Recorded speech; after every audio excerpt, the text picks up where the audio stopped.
How do you feel about your pass rush right now? Well, we're getting better. I mean, we're working a lot of different things, different people.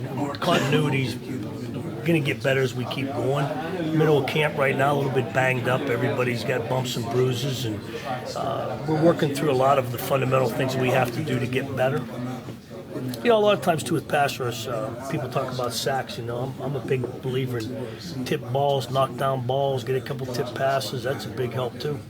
So we're working on getting in front of people, getting our hands up, doing all the little things that make you a good pass rusher. It's not always about the sacks. Where's Riddick playing right now?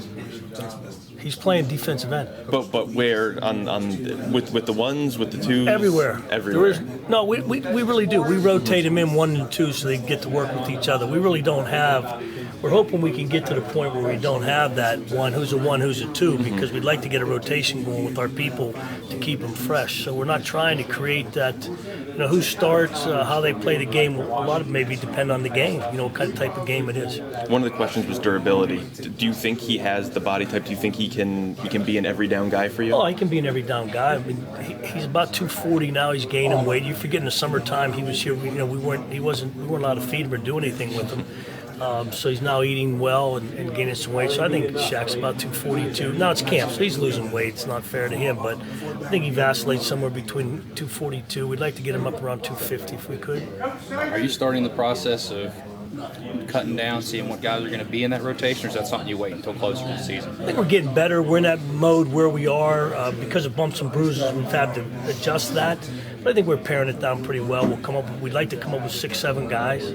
Obviously, we'd like to be 2 deep and have a swing guy that could play nose and end. For a guy like Shaq, learning curve, what have you seen out of him, and what's impressed you? He's a football. He gets football. He understands football. No problem with football. Understands it. You know, it's just a matter of doing the techniques and getting good at it. But it's not a question of learning. He understands football. And physically, what does he bring physically? What's he allow you guys to do? Well, I think he's a tall guy. I mean, he can come off the edge a little bit. He's quick. He's got quick twitch. You know, he's the type of guy that's, you know, got to learn how to play lower, because he tends to play high at times because of his, you know, he's a taller person. So, you know, it's just those things with working through. But the great thing about him is he has a motor and he likes to play. Those are 2 good things to start with, believe me. For you, in your career, not necessarily talking about Riddick, but what does it take to be successful as a first-year player at this level, to come in and have an impact right away? I think a lot of it has to do with when you know, the first time I've ever gotten a guy that is a 1-year guy. You know, he just got him. It's odd that you get a guy this old and just the way this worked out. I think the one thing is, you know, you got to remember, he's feeling his way in a lot of different things. Let's be honest with each other. He's feeling his way with his teammates. They don't know him. It's a new surrounding, okay. You're awful proud of him. He graduated already with his degree.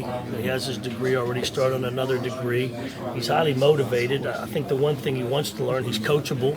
You know, he's one of those kids that's, even though he's older, he's coachable. He wants to be good. So there's a lot of great things to start out with. And I think it's a new scheme, new system, new way of doing things. And he works his way through it very well. Like I said, he really enjoys coaching. I mean, he really wants to be good. He's attentive to detail. Does he do everything right all the time? No, he doesn't. But, you know, he wants to please. He tries to please. Is there a sense of urgency there when it's a short-time guy like that, when he knows he doesn't really have a lot of time to make that impact? You know, it's interesting you asked that. I don't sense that there's that type of an urgency. I think that he's naturally very, like I said, he's naturally a kid that likes to play the game. If you watch him out, I don't know if you can tell from just watching him, but he likes to play. He likes to run around, and as I said, does everything perfect? No, but you know, when you can start with someone who has a motor, it's great. It's a great way to start, because it's you don't have to worry about him being ready to go.